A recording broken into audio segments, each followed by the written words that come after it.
Welcome to Tech Tuesday, number 30. Today we're going to talk about thinking, but before we talk about it, we'll take a moment of silence. We still have an ongoing hostage situation.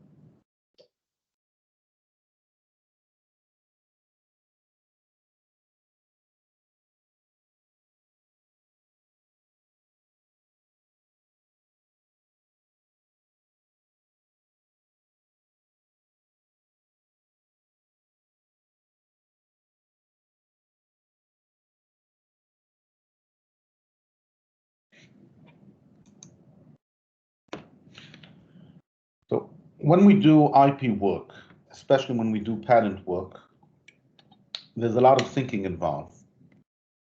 And it's not surprising because we work with ideas. And what I want to do today is I want to talk about several different types of thinking which can and or should be applied. And I just want to point out that sometimes you apply these thinking methods to IP, and sometimes you apply them to ideas, and perhaps see a few examples.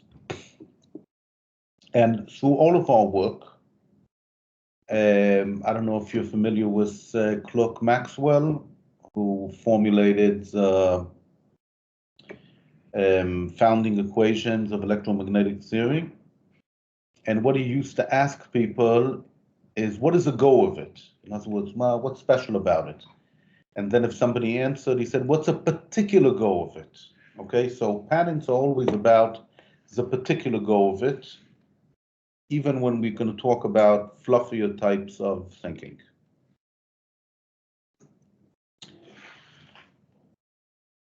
As a framework for talking about, and I'm going to give you, I don't know, 10 different types of thinking, I made a list of some typical or common IP situations where the patent attorney is required to think. Okay? Just for example, when you get a disclosure from somebody, when you try to decide what kind of protection a business needs, when you try to understand an office action, when you have a portfolio and you have to balance different needs and costs, when you're doing a design around activity. Okay, so these are all common IP situations. And what I want you to think about as I describe different thinking methods is how in each one of these situations, you probably want to use a different type or maybe mix of thinking tools. We'll start with the easiest one, analytical thought. And a lot of people think that patent attorneys, that's what they do. It's analytical thought. We get a description. Okay, what are the parts? How does it work? How does the parts interact? What's critical? And yeah, these are all super important questions.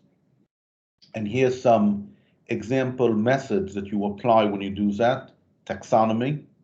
If you have 27 different embodiments, it's very useful to arrange them in some sort of taxonomy. Otherwise, you won't be able to draft the application. There's the issue of abstraction. On the other hand, breaking things down into components and subcomponents. You want to talk about the different parts. System thinking, which has to do with how do different parts interact with each other in a nonlinear way. We usually write patents about systems. One of the big tools that we use, a very analytical tool, is identifying differences. Okay, you got an office action, there's prior art, what's the first thing you do? What is the differences between what I'm claiming and what's in the prior art? Okay, we do it all the time. And under analytical thinking, we often put logical progression. A causes B, B causes C, D, and so on. Well, it depends on how predictable your art is, how long this progression will be.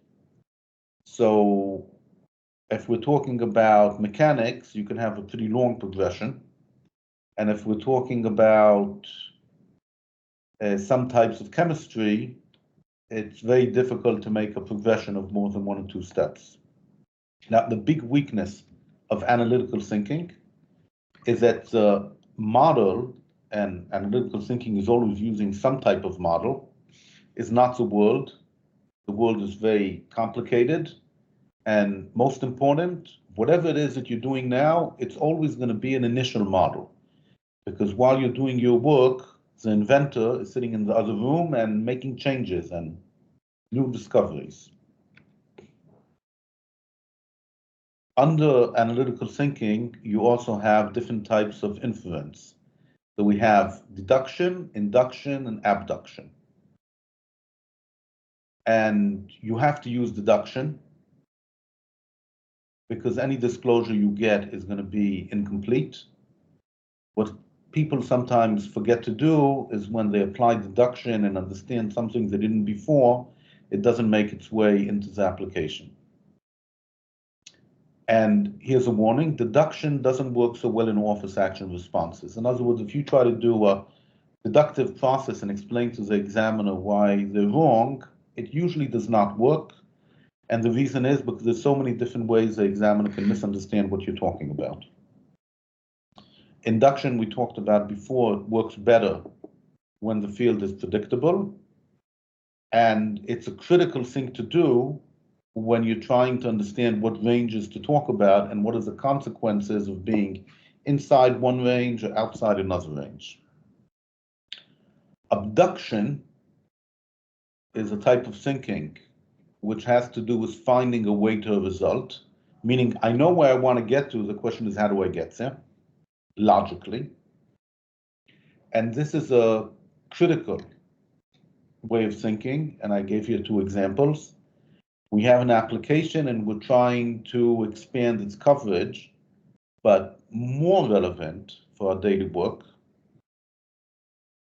I want to write some certain claim language to cover a new feature that the client is doing and which might be somehow mentioned in the application. I need to search the specification of the application for language which will cover the new feature. Okay, I'm not searching for particular language. Okay, let's say the client tells me the feature is that you have a dog.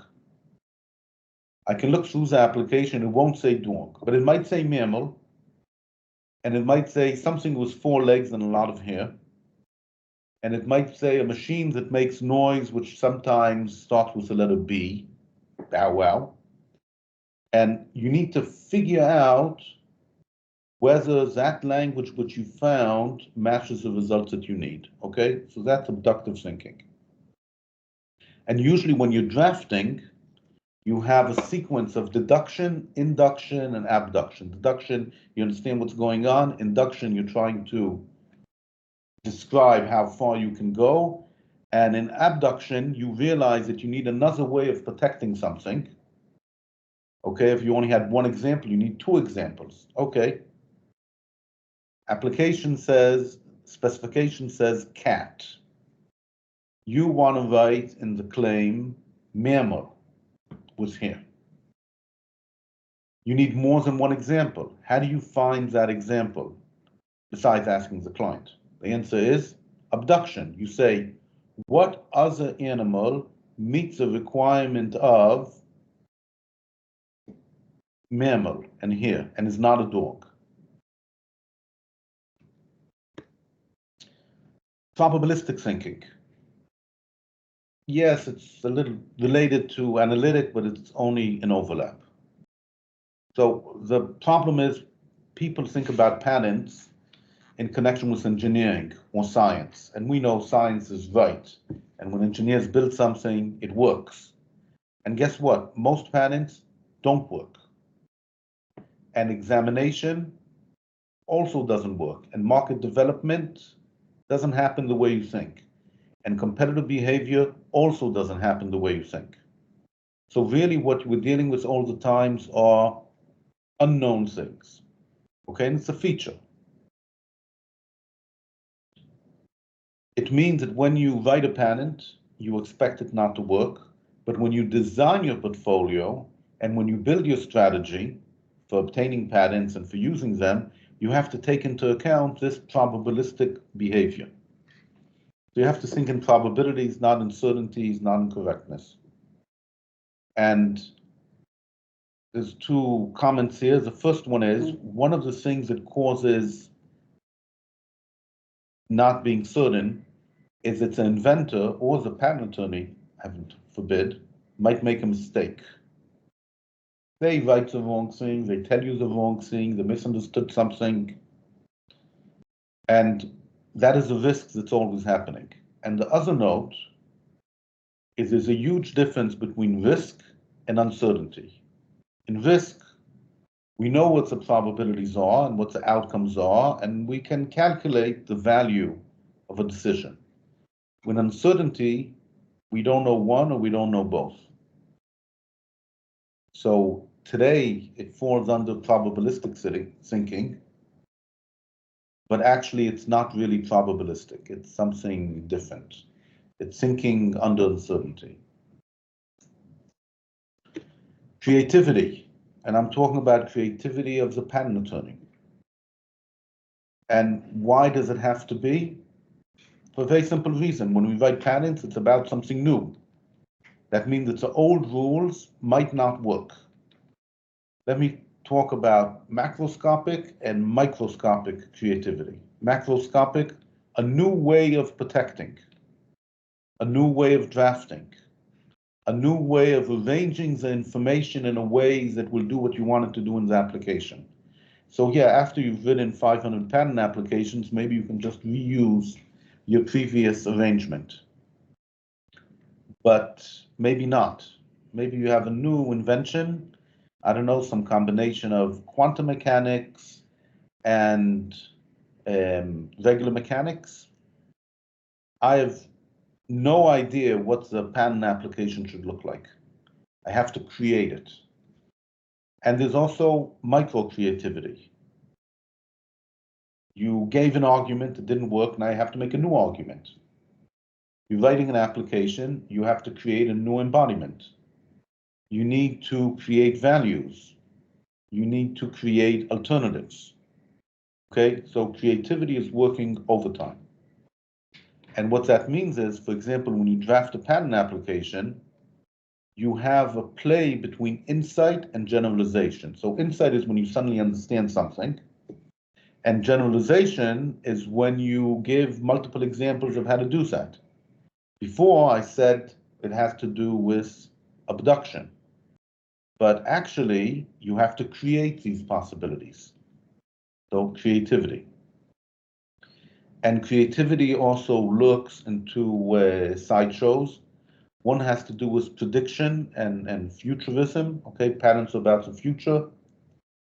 And we have to be creative in order to figure out what could be in the future.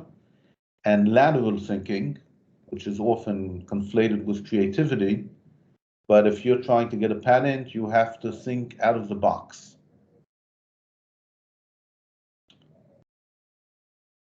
And a warning. I tell people that the big problem in writing a patent application is deciding what not to write. Okay, you have a budget. I don't know if it's a page budget, time budget, sleep budget. You have to ask yourself, what rules or tools are you applying in order to decide where to be creative and where not to be creative?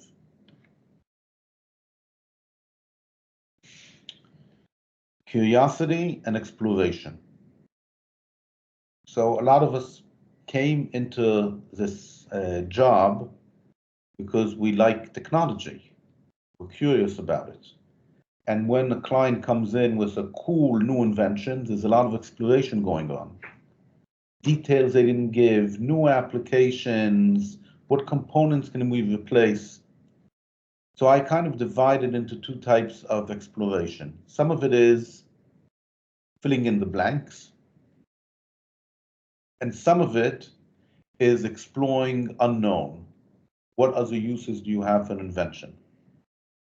And anybody who's read a disclosure written by an inventor knows that it's really like a detective novel. A lot of hints in it. And I'm not talking about obtuse office actions written by examiners or emails by some patent attorneys. I'm talking about a disclosure written by somebody who doesn't know what he's talking about, but thinks they know what they're talking about. And there are a lot of hints in it. Okay? The client is hinting that the invention can be wireless, but he never actually said it. But you have to pick up on the hints. And you can only do that by being curious about it and following the hints. Now, I'll explain later why it's a mistake not to follow the hints. In any case, it can definitely lead you to all sorts of very interesting places. And of course, guess what? There's not enough time to satisfy your curiosity. So what I suggest you focus on is first insights and then useful abstractions. Useful means that they help organize application, that they help define an inventive concept or subconcept. Only a suggestion. Empathy. I always present being a patent attorney as somebody who sits most of the day in front of the computer and writes something. But in the end, a lot of the work involves persuading and affecting other people. For example, we have a competitor. We want the competitor to read the patent and maybe run away. Down the road, we want the judge to be convinced that this is a great invention and therefore it deserves protection. And there are definitely historical examples where the inventor had a very badly written patent. The story of Kodak, and I forget who was the actual inventor of the celluloid film, and also with Singer and Howard with the sewing machine. When the judge is convinced that it's a great invention, they find a way to give you what you deserve. And if they don't think it's a great invention, maybe they anti-patent and say, why did this guy get this patent? They don't deserve it. You need to make sure the examiner understands what the invention is. The inventor, you have to extract what's important. Not only what's important to the inventor, but also what's important to you. But if something's important to the inventor, you have to feel it. Why do you have to feel it? Because it's a good starting point to use your curiosity to see what it means. So there are other examples as well, of course, but the point is that being able to understand the mindset and the context of other people is super important. And in fact, that's why we sometimes do role-playing in order to practice what the different actors see when they read the documents that we create. Another tool which is often used is making a story. So a patent application can be written in the way of a story. An office action, an interview. Why stories? Because people connect to them. And if it's interactive, like in an interview, as you're telling the story, like a good storyteller, you can change the story to keep the attention of whoever it is you're talking to. And maybe I should have listed as well venture capitalists. They need to understand what's going on. The CEO needs to understand what's going on. If you don't have a good story, they're just going to lose you. Coherency. We love using it because the claim is supposed to be supported by the spec, and it's supposed to cover the inventive concept of the client, and it's supposed to provide an advantage which will help reach the business goal. All of these pieces are working together. Isn't that wonderful? So for example, if a claim is not complete, use coherency, you can see the claim is not coherent. If the way you're describing what the invention or the product or the client does is not coherent, you know there's a problem. But there's a problem with coherency. If you remember before, I said that the inventor, in his disclosure, for example, leaves all sorts of hints. The problem is, if you try to make a coherent picture, you might leave out some of these things because it doesn't exactly fit your picture. You're saying, oh, that's a typo. Oh, he didn't understand that. And might even happen at a subconscious level. And what if you're wrong? You have something that's coherent, but it's wrong. When you try to make changes in the claims, let's say in the European Patent Office, they're going to tell you these other things are written in the application as being essential. What they're really telling you, when we look at the invention application as a coherent whole, you can't change it. And that's why I have this quote from Scott Fitzgerald about being able to hold two opposing ideas in mind at the same time. Not only you, but also your application has to be able to do it. And of course, they shouldn't contradict each other. Another very important type of thinking is co-thinking. Okay, we do our thinking in our head. No. It's very important to do our thinking with the inventor, with other people at the client side. Why? The client knows stuff that you don't know about their business, about their market. And if you don't know that stuff, it won't be a good application. And here's two other people that you might not think about co-thinking: the patent examiner and the investors. When you have a dialogue with the patent examiner, you send a letter, he sends a letter back, you can look at it as an argument, but you can also look at it as a dialogue, and the examiner can help you understand what you're more likely to get, what you're less likely to get. And investors, instead of just telling you good, bad, if you think together with them, you can figure out what they want and what they need.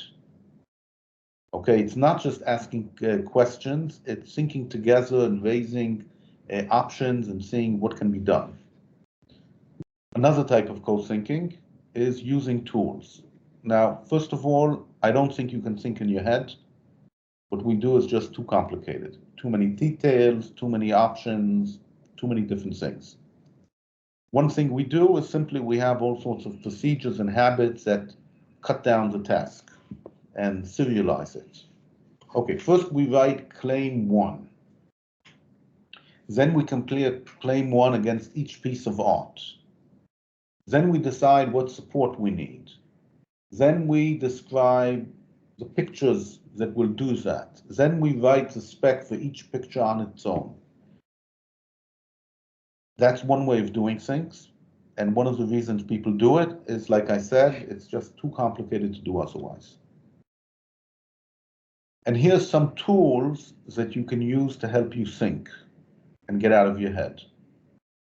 First one is the application itself. When you write a patent application, it can be a bit like an essay. Essays are documents that you write in order to explore an idea. I mentioned exploring before, but the specification itself is a tool that you're using. If you do it too much, it'll be too expensive. The claims.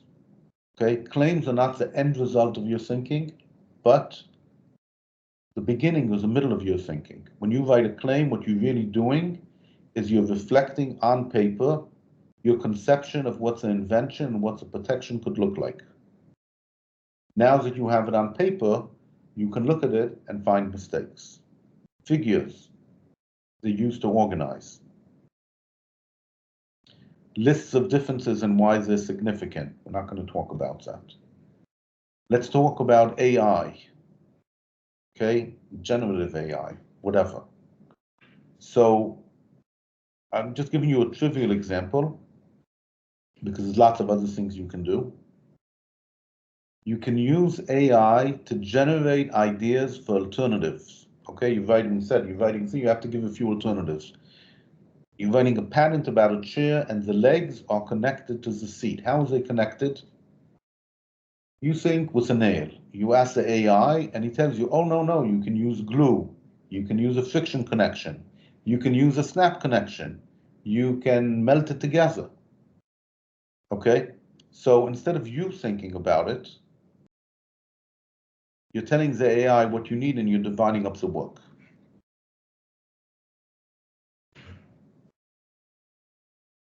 Patent attorneys really like planning, and we know why. Because patents last for 20 years, and the amount of change we can make after we file is very small. So we want to plan. But the world is always changing. So if our plan is too strict, and we've talked about it, Mike Tyson, the famous philosopher, says that everybody has a plan until they get punched in the face. So that's what the world is like. And that's why I think it was Eisenhower who said, I make plans, I plan, but then I throw the plans away. Planning is what matters. And there's a particular type of planning, which we don't think about, is all sorts of standard ways of doing things, habits that we have. You need to be aware that we're doing that. So how do people deal with it? One way is intuition. Okay, you let your subconscious say, oh yeah, that's a way to do it. So maybe somebody with 1 year experience doesn't feel that way, but an expert, let's say with 5, 6, 10, 20 years experience, they use their intuition in order to solve problems and arrange things. Okay, less planning, more intuition. I'm not saying it's good, I'm saying it's there.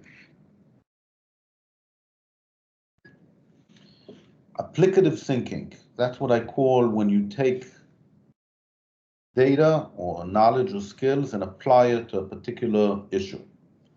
So a patent attorney brings everything they have when they go to work. And one of the things that they do, they use it to extend the invention, to identify holes and fill them out and so on. But there's more information that you want to have. Technology, shortcomings, business, market, competition. In the end, what you're doing, you have an invention, it can be something like that. And then you ask, how does this invention interact with the world? And one of the ways of answering that is saying, okay, I know what the world is like, let's apply it to the invention and see what happens. And I think the reason is straightforward. A patent is valuable if it's applied, usually. So you need to figure out earlier how it might be applied. Hence, applicative thinking. Patent attorneys love problems. Whenever a client tells me there's a problem, I say, great. Because if we have a problem, the competitor has a problem. And in fact, in some places, like those countries which will not be mentioned that use a problem-solution approach, they think that that's what a patent is. It's a solution to a problem. Others of us know otherwise, but still a lot of patents are about problems. And then the process is clear. Identify the problem, solve it, and patent it. The question is, what do you do first? So I have here a nice slide. And this is from an article talking about the third option. I want you to notice, and in fact, some people are told, don't do it, it's bad, but what can I tell you? People do it all the time. You start with a solution, and you look for a problem. Okay, it's called solution mapping. And of course, you update your solution as you learn more, and you update your problem that you're trying to solve as you learn more. This, of course, is critical for a patent attorney, because you always have to be thinking, what is my client going to change? Is he planning on pivoting? Is he planning on changing the problem he's solving? How do I write my patent? How do I amend my claims so that they still cover what he's doing? Problem first is well known. You have a problem, find the solution, and there's also co-evolution of problem solution. We have a problem, we find a solution, but that raises other problems or other opportunities, so we change the problem a little bit, so we change the solution a little bit. as you realize, you have to think in all of these ways when you think about your IP protection. Related to that is causal and effectual thinking. Causal is a standard type of thinking. A causes B, B causes C, C causes D. Effectual thinking is exactly the opposite. I'm here, who knows where I'm going to get to? The graphics are very nice. Managerial thinking is, I have means and I have a goal, and how do I use a means in order to get to the goal? Strategic thinking is a bit more advanced. Maybe I need to create new means, need to make new inventions, okay? M4 is an invention that wasn't made. We'll tell the inventors, please invent M4 so we can get to our strategy. And entrepreneurial thinking is, I'm over here, where can I get to? What can I do with it? All these you need to apply. I'm just noting that an entrepreneur has two important things that Panettone needs to know about. Number one, some of our work has to reflect what the entrepreneur might do. Doesn't matter if he's right or wrong. If he does it, we want the IP to be there. And the second one, an entrepreneur doing what it says here, will usually not have a goal, but will have an anti-goal. The anti-goal is, I don't want my company to go bankrupt. But other than that, he might be willing to do anything. And rigid managerial thinking. Okay? There's that as well. And when you do portfolio management, budgeting, paralegal work, you need to do a lot of that. Now I listed a few types of thinking that are not used much or maybe shouldn't be used much. One of them, as I talked about before, demanding coherence. Also, I talked about casual thinking. What about analogical thinking? Some people think all thinking is analogical. This invention is like that invention. Okay, you can use it, but there's what's called a leak in the analogy. At some point, the analogy doesn't fit anymore, and you might not notice.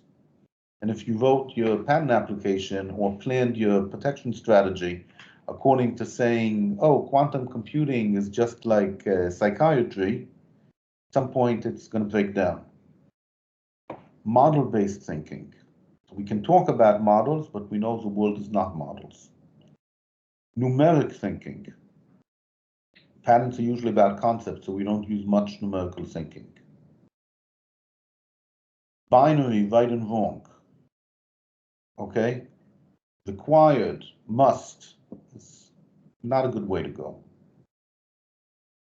Some smart people have a very strong BS detector. They're saying, this can't be. That's a perpetual motion machine. You can't do this. That cannot be done. And I remind you what Lord Kelvin said in 1895, heavier than air machines are impossible. And I gave a talk in the past about experimental thinking or maybe active thinking. You do something and see the response. We definitely should be doing more of it, but it's very risky. And patent attorneys are, what's that word? Careful people. So we don't do much of it. Doctors, on the other hand, as careful as they are forced to do it. They have a patient, they have 5 different cures they can try. They have to decide which one to use, good. But after they use it, they have to re-diagnose the patient because it didn't work. They can't avoid it. Patent attorneys sometimes avoid it. Magical thinking. Magical thinking is, I don't know how that can be done. There's some sort of magical component which will do it. And basically what we're saying is that missing component will be invented later. Well, guess what? Magical thinking is good in IP. Why? Because there's a probability that it will be invented later. And because in order to block somebody, you don't have to describe a full system, you just have to describe the components that are required. So if we know that somebody's going to make, I don't know, a hypersonic missile, and we have no idea what the engine's going to look like, that doesn't stop us from writing a patent on a coating which will prevent the missile from melting as it flies through the atmosphere and experiences a lot of friction. But you can't take magical thinking too far, because whatever it is that you are protecting, you have to make sure that it's enabled and that you can argue that it has utility. And I talked before about BS detectors. So when you hear an argument from authority, it is in fact a triggering situation. Why? Because inventions have to do with what's new and perhaps rejecting a previous understanding. So what we actually do is the opposite. We ask ourselves, where are all the places that the authority might be wrong? Or might have to change their opinion because of our new discovery. Tip: inventions that require changing the authorities usually take a longer time to sell, especially in medical fields. Can't avoid it.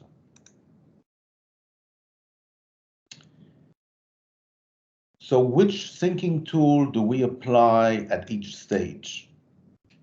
I'm not going to give you a way to do that, but what I will say is that different technologies and different situations and different tasks will require different amounts of the types of thinking. So when you assign a patent attorney to do a task, they have to be able to do the right types of thinking. But let's say there's no assignment, it's just you and the task. Okay? You need to ask yourself, what tools of thinking do I need to apply in order, instead of going with what you're good at, go at what's needed. Let's say you're very good at analytical thinking, but you're bad at abductive thinking. Well, you can use the analytical thinking to identify where abductive thinking is required, and then, you know what, ask ChatGPT to do it instead of you. Okay, but the important thing that I'm trying to say is each one of us is better at different types of thinking, and we need to identify which type of thinking is needed, types are needed, and make sure that we provide them.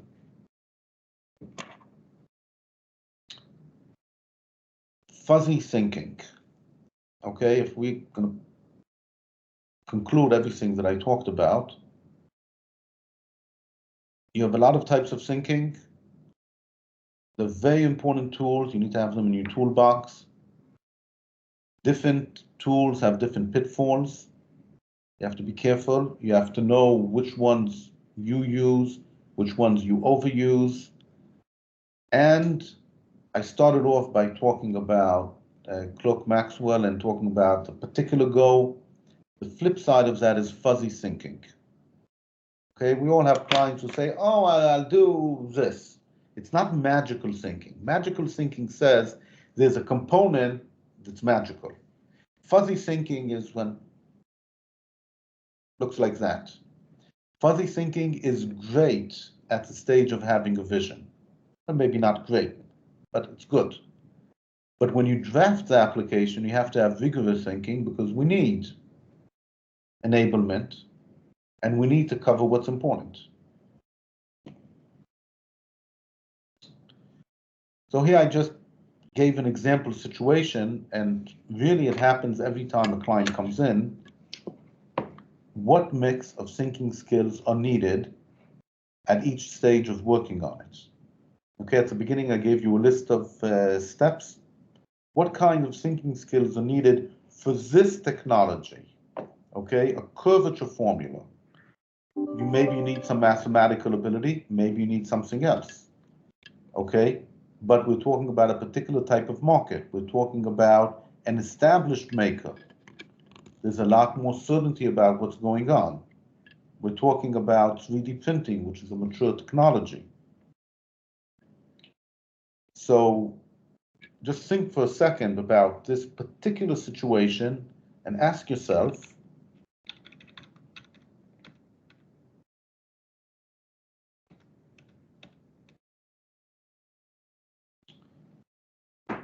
when I'm taking a disclosure about this invention, what is the mix, for example, between analytical, creative, and empathetic thinking that we need? Hint, we probably don't need any creative thinking while we're taking the disclosure. But when we're trying to figure out what protections a business needs, well, here, maybe we do need, because maybe on the face of it, it looks like a very small improvement, but it has very big consequences. We have to apply creative thinking to understand these consequences. Okay, I am stopping the recording.